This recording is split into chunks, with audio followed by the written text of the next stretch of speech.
back in the seat. I don't know. You're home. Yeah, I didn't think that was ever going to happen, but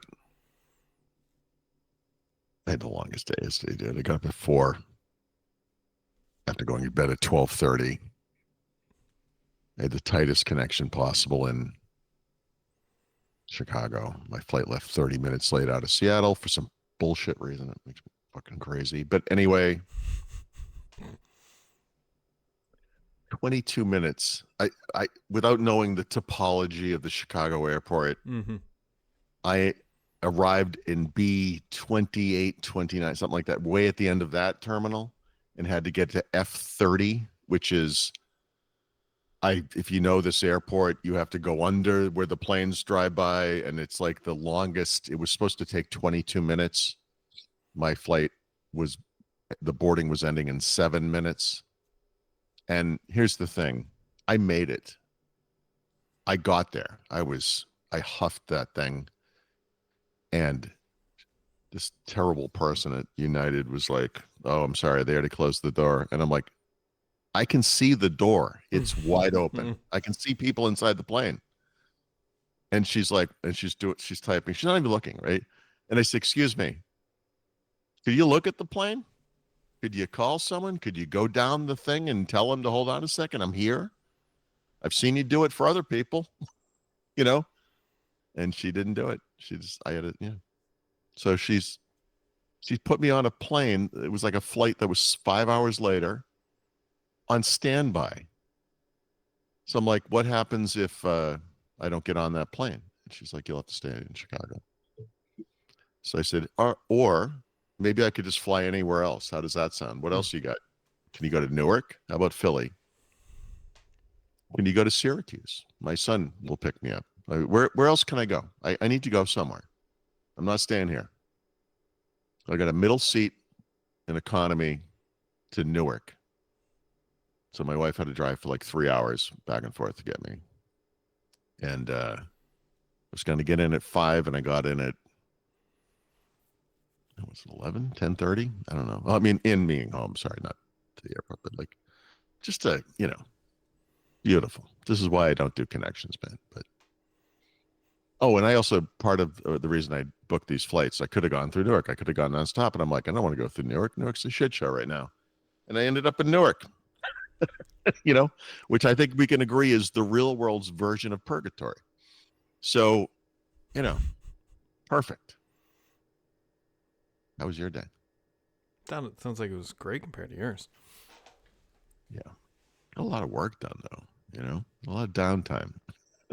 In Chicago? Everywhere. I mean, just, I don't know. I did say, I will tell you, you never meet people like this. Like I was in at the gate in Chicago to finally go to Newark. That flight got delayed 3 times too, by the way. And I had like all this time to kill, but I went over and standing in the line when we thought was going to leave at some reasonable time. And I could hear the gate agent talking to people. So people come up, and every flight's delayed, and everyone's terrible and being in a bad mood, whatever. This guy was like calm and measured, and was giving people, helping them and being great, And that the Allentown flight, which was like the one I was going to be on standby, I got a notification about it, and I'm like, wait a minute. So I'm like, I want to make sure I'm not booked on 2 flights or whatever it is, and I told him, I was like, listen, I've been over here for like an hour listening to you talk to people, and I'm like, you have a good way about you, and I said, I wish everyone at this airline would handle things the way you handle things, because we need more of you. But man, that first person, she wouldn't even look up. She's like, oh, they'd close the door. She closed the door, that's why. She saw you coming, and she's like, that guy looks like a jerk, and just went, poof. Yeah. So when the part I didn't tell you was like, she doesn't help me at all, right? So, sorry, my phone is going off there. She's just typing, not looking up and everything. And then finally, she does finally get on the phone, and she goes, oh, they released the brake. They can't do it now. And I was like, did they release the brake since I showed you that the door was open and you didn't go down and try to stop that? Or did that happen before? Because I think it just happened. And I think if you had moved a little more quickly, I could have been on this plane because I just ran for 20 minutes across this airport. You know? No? I mean, one of us was making an effort. That's all I'm saying. Anyway, I'm sorry. Just... Anyways, build happened and Google I/O happened. Also yesterday, which Mhm. very exciting at least for me. Claude announced Sonnet 4, which I started Yep. using yesterday, and it's good. Like it's. Are you using Cursor still? I Is that am. what you're doing? Yeah. Yeah. And they added it to Cursor, I saw. Yeah, instantly. And then it was a little broke because I think everyone on planet Earth was trying to use this right away. No, there's some interoperability problems too. Like depending on the language you're using, you probably not use what, Perl or Python or some Python. For this, C# actually. Oh, then you might. That's part of the problem. So the way that there's an interaction problem between, it's for formatting mostly, but for it's kind of hard to explain. But the way tabs work and blah blah blah. It's probably fixed as we talk. But like when they did it yesterday, there was some weird formatting thing on C# in particular. But yeah, it's supposed to be great. It's actually very good. Yeah. It is. It's probably not fair to compare it to O4 Mini, but that's what I'm going to compare it to. It makes O4 Mini look like it eats paste. It is the only way I can describe it. It Nice. is a significant leap over O4. Now it's more expensive. It's also brand new. But even Claude 3.7 was an improvement over Mini, but this is even better than 3.7, at least for me. The primary thing that is noticeably different is that it recognizes its own errors before it tells you to look at it, which Okay. sounds weird, but it's like these But things. it's doing that reasoning thing where it's kind of going through the problem, and It's like here's how I think you should implement it. Here's what's wrong with what you did. This is how you should change it, and then it will say like this is the recommendation. It says, oh wait a second, paraphrasing here. Actually, that would break something else, and let's rethink this sort of thing. And the amount of app explosions I've had where it just won't start is dropped 80% probably. Yeah, that's great.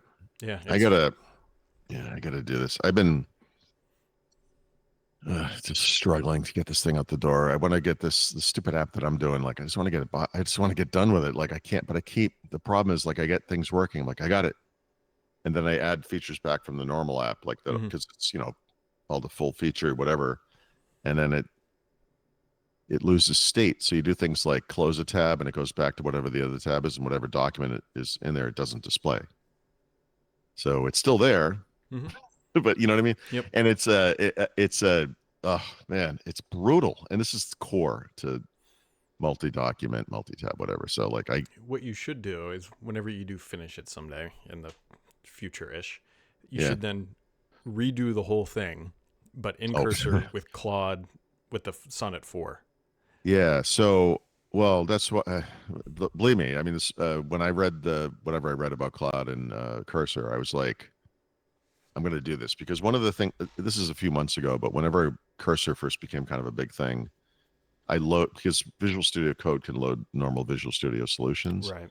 It does, normally you would not go into Visual Studio Code and do like a C# WPF app. Like, it doesn't make any sense, but you could load it into there and then have it examine the whole code. Like at the time, that was kind of unique. It was like a full code evaluation, and it gave me like a ton of feedback. Like it was both depressing and amazing, And so I actually haven't done something like that with Cursor in a while, but I did go through the whole list. I was like, and there were a couple of things I was like, yeah, I'm not going to do that, but it was really, it was very useful, and that was a couple of months ago. So now it's dramatically better. I was just thinking I might do it now. Like I kind of want to throw it at something and say, look, this is what's happening.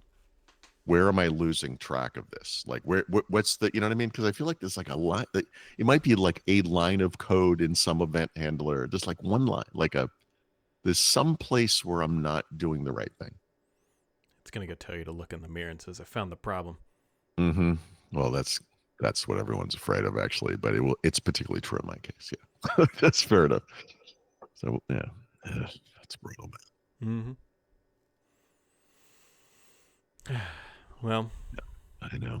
Have you seen the VO3 stuff? Dude? That is also Yeah, it's very. incredible. This That is is so alarming.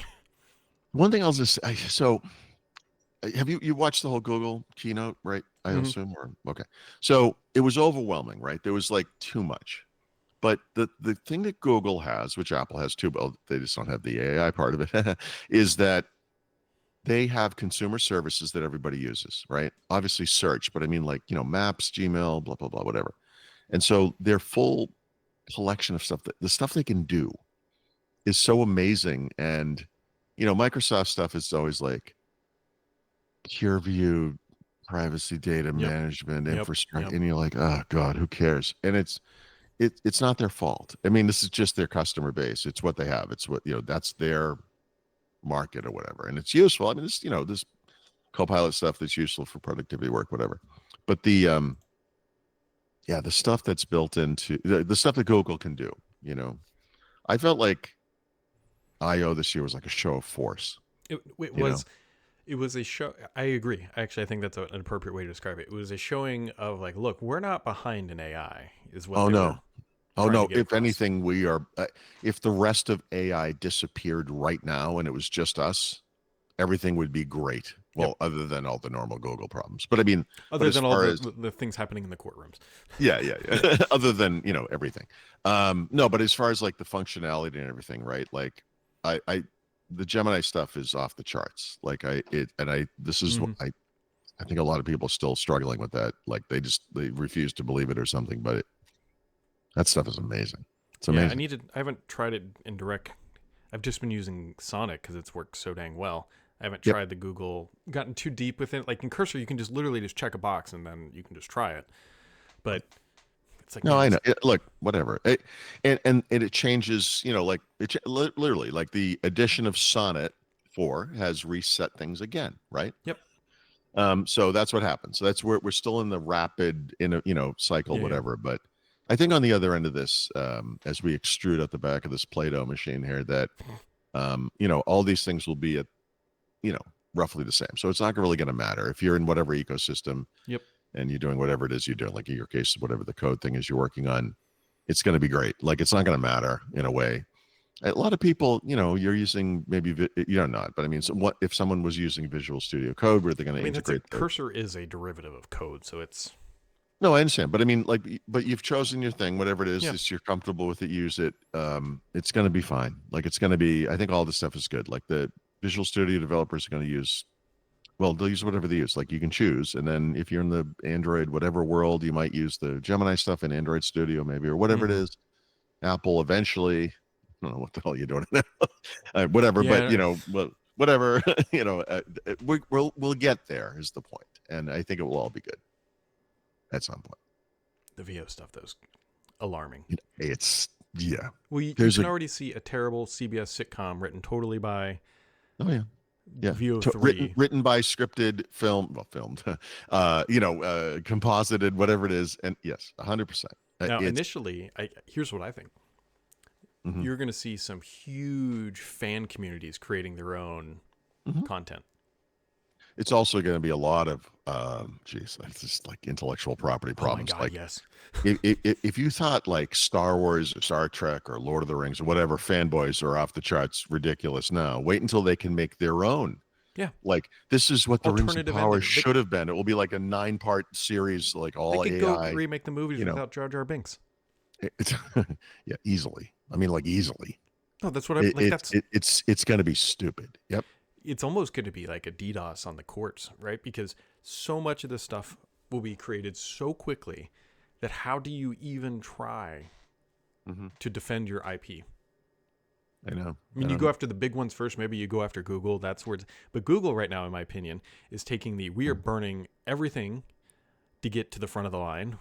This will get settled in the courts in years to come. But by then, we can already be entrenched.